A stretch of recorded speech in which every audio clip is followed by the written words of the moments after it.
Welcome to Powered by Her, exploring the stories of how area women power their business. Here from the growing network of female entrepreneurs of the Upper Cumberland with your host Tiffany Ann Ton, director of Biz Foundry. Powered by Her starts now. Hello and welcome to Powered by Her in the Hinton Oakley Podcast Center. I'm Tiffany Ann Ton with the Biz Foundry, and I have Susan Stone in today with Susan Stone Design. Hi, Susan. Hi. I have been a fangirl for a long time. Maybe a little too much for you. But your design, so you do pottery. I do. Ceramics? What's the difference? Well, I think ceramics probably covers all of clay products. Pottery is usually more of the functional mugs and bowls and things like that. It's usually what you're talking about. Okay, so you do pottery. I do. And your pottery is so distinct that you can just know that's a Susan Stone right there. Like, right. People just know. Good. When I first started out, I was making pretty, functional brown stoneware. And people would get me confused with other artists all the time. And it wasn't really my thing. And so I started really thinking about what inspired me, what artists inspired me, what I like to look at mostly, and realized that I was making the wrong kind of work for what I loved. Yeah. So did some research, and this was, I looked online. I found artists that did things that I enjoyed and just made it my own. I had a studio that looked out over my, into the backyard, and I saw the birds at my bird feeder. And so I started sketching out little birds on my table, and I love bright, happy colors. So I just, they don't look that color or really look like that in real life, but this is how I see them. So for people who haven't seen your designs yet, there's kind of this iconic bird that's your bird, and you drew this bird, I take it? Yes. So you designed this bird, and this bird comes in different colors, and it's just it's almost cartoonish, yes, but somewhat realistic too. So it's a very really kind of right in the middle of the two between realism and cartoon. He's quirky. Does he have a name? No, he's just, my bird. He's quirky. He's whimsical. And he makes you smile. He's just kind of silly. Yeah. So let's go back. So are you originally from here? Kind of what's your backstory? Mostly. I've lived in Cookeville most of my life. Was born in Arizona, and then we moved here when I was probably 3 or 4. And due to my dad's job, we were transferred a couple more times, and then my parents just loved it so much they moved back here. My dad's now retired, and it's been home. I've traveled, I've moved other places, just kind of. And when was it when they kind of decided to settle here? I think they decided to settle here late 80s. Okay, so you were still in school at the time, and so you graduated from here, and I did. I went to the Cookeville High School, and then I ended up going to Tennessee Tech, and not really with an idea of what I wanted to do, but that's just what you were supposed to do at that time, right? And I always loved art, but I just didn't see that as an option. It just didn't seem like a grown-up thing to do. Do you think that was outside influences? I think that sometimes the arts get kind of almost similar to entrepreneurship. It gets a bad rap that's not, well, no, but what do you really want to do? Like, how are you going to make money? Right. I got that. My mom and dad both are actually, they were hobby artists themselves. However, there was a lot of, well, how are you going to support yourself? I mean, they encouraged me to be artistic, but also realistic. And so I was like, well, I don't know. So when you were, little Susan at 10 years old, what did you want to do with your life when you were, when people would ask you growing up, what were you going to do? I think I wanted to be a dental hygienist or an orthodontist. I think that those were the people that were I thought were cool at the time. Some about the mouth. I don't know. I think that just like you were vulnerable, and then all of a sudden they're really nice, even though they had their hands in your mouth. I don't know. Did you have braces growing up? Was there a great orthodontist that you had that, yes. that really influenced you? I think I had to write a paper on for career day or something, and so I wrote it about my orthodontist. That's an interesting tangent that we just went there. So you went to Tennessee Tech and you start, because that's what you're supposed to do. Mm-hmm. You didn't want to major in art because that's not what you're supposed to do, right? Right. I needed to have something a little more real. And so I studied history. But I started thinking about, well, I don't really want to do anything. I don't want to be a teacher, and I don't want to be a lawyer. Maybe I should take some art classes. So I started with one art class, and of course I loved it because I've always been an artsy kid, and just started taking another one. Took one up at the craft center. I took my first clay class, and that was it. And you just were in love. Mm-hmm. And so did you end up graduating with a degree in art, or where? I did. Okay. So I had a bachelor's of fine arts with an emphasis in ceramics. And so were your fan club crowd, parents, support team, were they like, oh my gosh, what is they were just happy that I got a degree, because I was thinking, I can just take these skills that I'm learning and just go be a potter somewhere. And so they were thankful that I decided to finish out my degree. So after school, did you kind of think at that point, like, I'm going to start my own business? Once you kind of got the art bug, were you thinking, what were you going to do with that? Wait tables. I just, I didn't Starving artists, which we've talked about kind of outside of this. I didn't know what to do. I think that I was a little bit burnt out from school, and I wasn't sure what direction to take. I wasn't sure what people did next once they finished school. I didn't know how to become an artist, one that was making money. Mm-hmm. So a career artist, not a hobby artist. Exactly. So I waited tables, and just, kind of was miserable, just not knowing how to take that next step. So you were just kind of making an income, but were you doing art on the side still? No. No. Well, no, not really. Do you think that, as art people, creative people, you need that outlet, right? Yeah. And so I think I was baking a lot, which is, I could do that in my kitchen. I didn't have the equipment to be a potter. I didn't have a space to be a potter. It's interesting. I've never really thought about the fact that there's a lot more equipment, to be a painter, minimal paint, equipment, to be a sketch artist, definitely less equipment even there. There's an investment to be a potter. There is. I didn't have a potter's wheel. I didn't have a kiln. I didn't have studio space. And I just couldn't figure out how to take that step, like how to do that. And so I just, waited tables. I worked in a fabric store. What else? I did other things, and I tried to be creative at home, like baking or cooking. I learned how to sew, So it's just kind of things to kind of piece together at the time, kind of buying time. In case you're just joining us, we have Susan Stone with Susan Stone Design in the Hinton Oakley Podcast Center. And so at what point did you think, okay, I want to get back to this. I'm going to make this happen? I think I had a conversation with someone that I worked for at the fabric store. He had asked, what did you go to school for? And I said, well, I got a fine arts degree and with ceramics emphasis. And he was like, why aren't you doing that? Like, I don't know. So I went home and figured it out. Like, okay, I need a wheel. I need a studio space. I need a kiln, some shelves, a work table.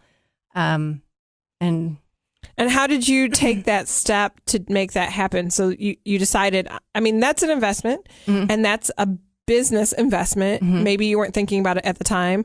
But how did you get to that point where you're like, okay, I'm going to get these things. I'm going to start this business and go forward? Well, I threw a fit, maybe. I mean, I just decided that this is what I wanted. And it was silly that I was wasting my time working for someone else when I should be working for myself. So I just, kind of begged for the equipment. Did you get some investment from like other people kind of loaned you money or? No, I have my first husband was probably guilted into getting this for me. So that's quite the birthday present. It was like my birthday and Christmas for a long time. Yeah. So what year was that when you, and it was not Susan Stone at the time. It was, let's see. It was Addled Hill Pottery for a while. Before that, it was Susan Smith Clay. Okay. And that's what I started as. I was married previously, and I guess he helped me finance the business. So, I started off doing that and just figuring it out. Like, so what year was that you? Oh, I'm sorry. Maybe 2005 or something like that. Yeah, 2005. So that's real fun too. So it's 2005. The economy is about to crash in a couple of years, and you're like, yeah, let me be an artist where the economy is crashing, and I'm gonna have a business that's, an art business. I didn't really think about it. I just thought about what I wanted. Yeah. Which is what most entrepreneurs do, right? And you're passionate about what you're passionate about, and you're like, I see the line, I see the race I'm running, and I don't want to be distracted by these other things. Exactly. I mean, and I'm, stubborn by nature, and so this is what I want, and this is what I'm going to do, and here we go. So, and I talk about this a lot, and you've gone through some of the programs with the Biz Foundry, and so art, but then to know the business aspect and to learn the business aspect is not always intuitive to anyone. I say that that's not any slam on artists. It's in general, whatever your trade is, that trade, clothes, jewelry, whatever. But that does not mean that business. So how did you, how were you able to kind of come up with a functioning business? Well, I guess it was just very basic.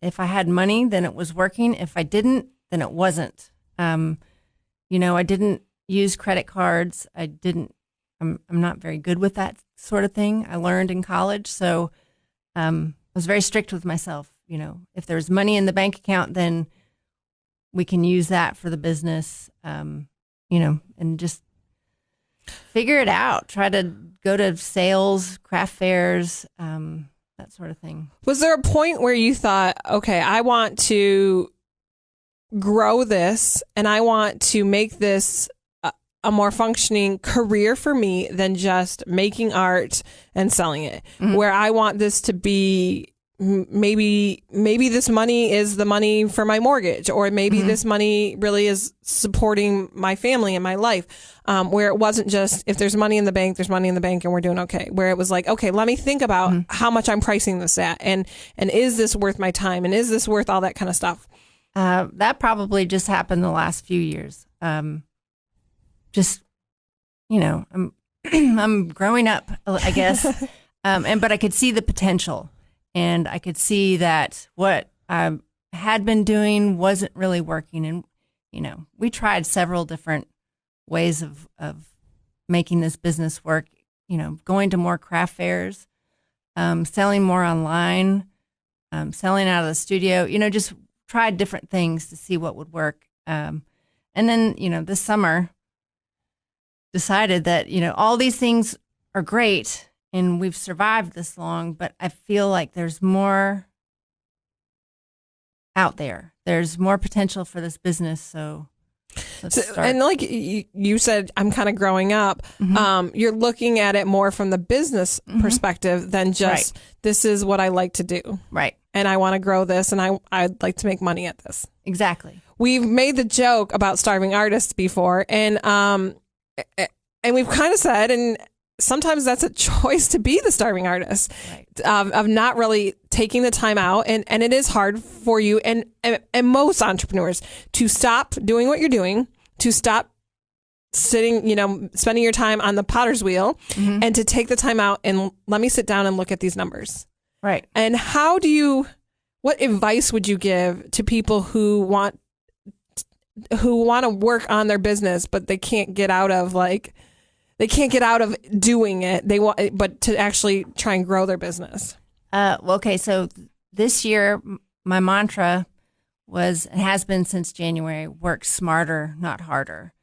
So, I wanted to do less traveling because that's very expensive. These festivals and craft fairs are expensive, and maybe do more wholesale. So I started crunching the numbers, looking at whether or not that's feasible for what I'm doing. And then there's a tornado, and then there's, the pandemic. And so just be flexible, because things are going to change. Even you've got this great idea or this plan that you're going to change the world, and just be flexible because things will change.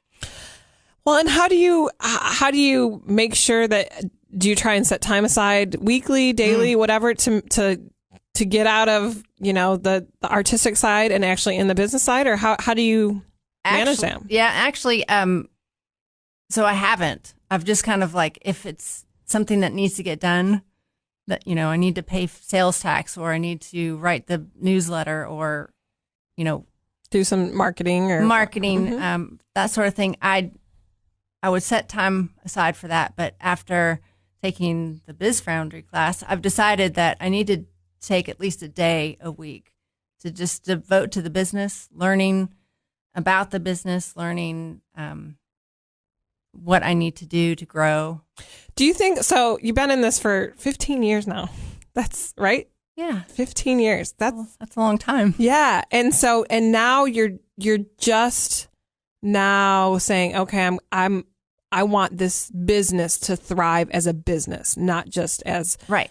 Do you wish you would have done it earlier, or do you think it's never too late and you just want to? I don't think it's. I don't feel. I don't know.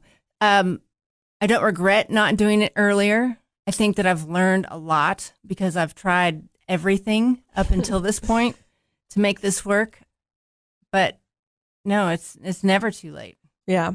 Well, and I think it's always a time to grow. There's always room for growth. And whether you're already have this huge thriving business and you want to take a leap to whatever other pay bracket, or you want to, hire people onto your team, whatever lofty goals you have, there's always room to go forward. There's always room to do more. Exactly. And now taking the time to kind of make it a business is really admirable. And hopefully you'll see a lot of growth. In case you're just joining us, we have Susan Stone with Susan Stone Design in the Hinson Oakley Podcast Center.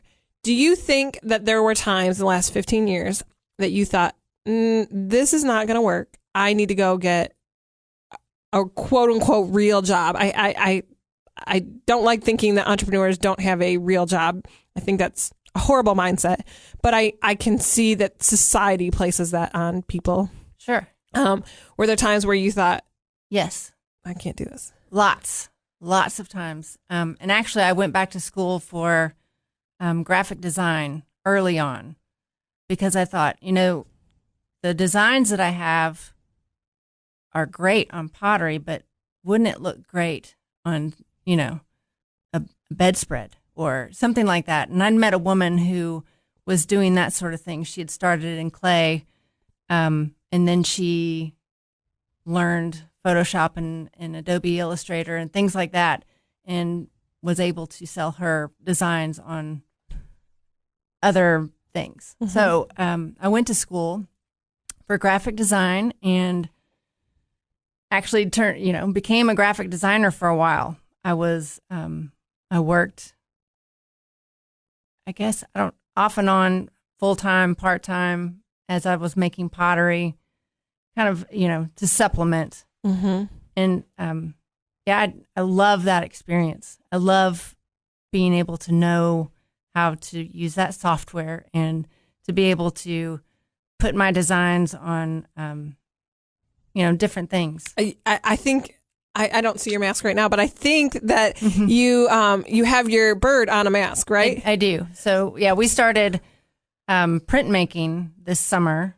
My husband and I, we, he was home for a little while, so we had some time on our hands, and it's something that we'd always wanted to do. So we have taken the bird to textiles, so like on tea towels and tote bags and things like that. I have a sticker on my computer that has a bird on it. Good. So, I mean, and like I said, it's just so iconic. Like, I mean, people know that that's you. So the bird is one thing, but you can tell you have a turkey mug that you're selling this month for Thanksgiving. What do you think it is, the element that sets you apart, that people just know it's yours? Well, I think I'm a little crazy, and I see things differently, maybe. And I don't know. I just want things to be happy and a little bit silly, lighthearted. I want people to have that, reaction of smiling and feeling warm and happy. Well, one of your designs is a rainbow. So it's just the bird's not even on it. It's just a rainbow kind of design, and that definitely just oozes that happiness of just feeling good and all that kind of stuff. And even your turkey kind of has that feel good. Have you ever thought about being an illustrator? I think that was probably what I truly wanted to do when I was a kid. The orthodontist thing was just to make my mom happy, probably.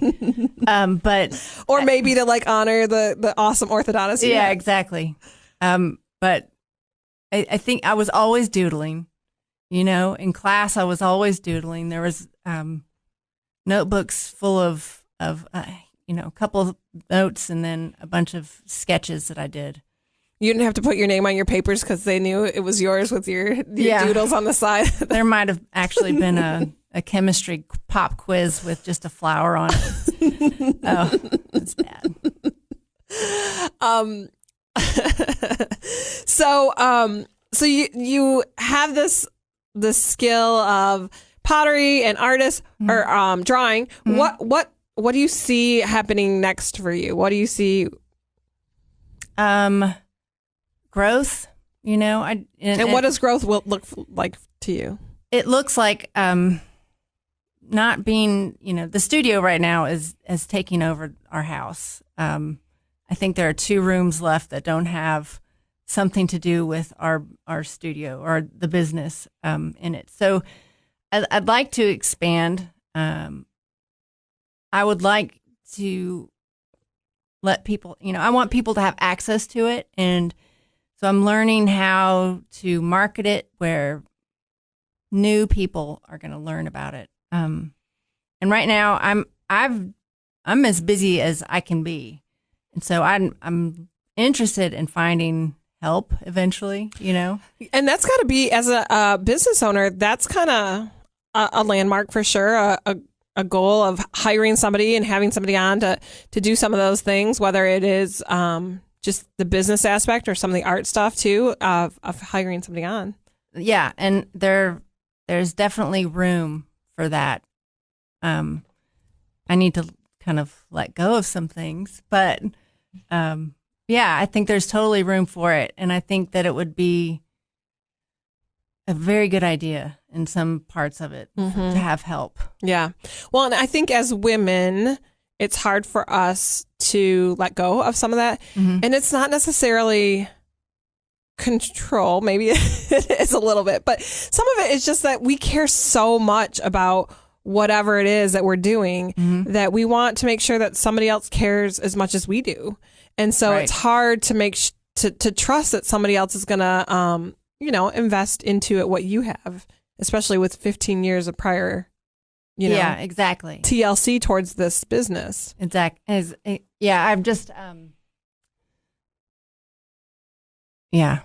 it's hard to even fathom Yeah, of giving up that control. But I think the other thing is just, I'm sure there's parts of you that there's some excitement of the possibilities of what else you could do if you have some, a team member.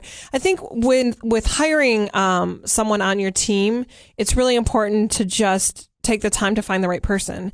And one thing I've kind of learned in business is that their qualifications on a piece of paper are not nearly as important as the chemistry and relationship that you have with that person. Right. And so when I started working at the job I have right now, I for a long time I was like, I hope no one knows how unqualified I am for my job, because I didn't have any experience with a website or a magazine or but I had a lot of drive and passion. And so, I could be successful in what I was doing because of that drive and passion. And so it kind of can work out in the long run. Exactly. But it is very hard as a business owner to hire those people and trust in that.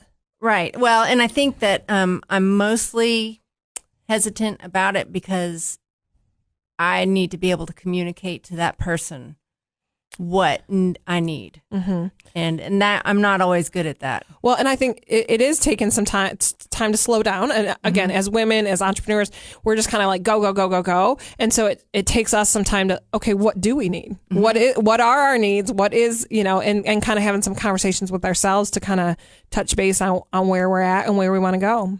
Exactly. So if people are trying to find you, how can people find Susan Stone Design? Well, first place you can find me is on my website. It's susanstonedesign.com. Okay. And then I'm also on Facebook and Instagram at Susan Stone Design. And, I have a studio in town right now. It's not open for visits. It is in our house, so it's small. Yeah. But I'll be doing a holiday sale in November, and it'll be at the house outside under a big tent. Well, we will look forward to seeing that on social media and see, kind of follow you along. Thank you so much for coming in today. Any parting words that you want to tell any either artists or female entrepreneurs? Just don't give up. If this is what you want, just do it. Even, make it be work. A little bit stubborn. Make it work. Yeah, exactly. Be a little bit stubborn. I think that's, as women, that's really hard sometimes because you can that can be taken as a negative. So make the stubbornness work for you in the positive way is really a great advice. Right. I love that. Thank you so much for coming in, and go check out Susan Stone Design. Check out her website and on Instagram, and definitely check out her little bird. That's her iconic, her little guy. So thank you so much. You've been listening to Powered by Her. Download your favorites and keep up with new episodes in the Hints and Oakley Podcast Center.